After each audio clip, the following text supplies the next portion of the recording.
আজকের বানাবো পনিরের তরকারি। তো কীভাবে বানাচ্ছি দেখে নাও। তো কড়াইতে তেল গরম করে দিয়ে দিয়েছি গোটা গরম মশলা, কাঁচা লঙ্কা, টমেটো, আদা বাটা, নুন, হলুদ সব কিছুকে মিক্স করে নেব। দেখো তেল ছেড়ে দিয়েছে, দিয়ে দিয়েছি কাজু বাদাম বাটা।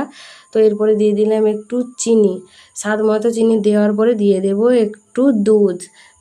এবং এটা ফোটার পরে এই যে দেখো আলুগুলো দিয়ে দিয়েছি। আলুগুলো দিয়ে ভাজা আগে থেকে ভেজে রেখেছিলাম তেলে, তো সেটা দিয়ে একটু নাড়াচাড়া করে নিলাম। এরপরে দিয়ে দেবো একটু টক দই ফেটিয়ে রাখা আর সঙ্গে একটু সামান্য জল।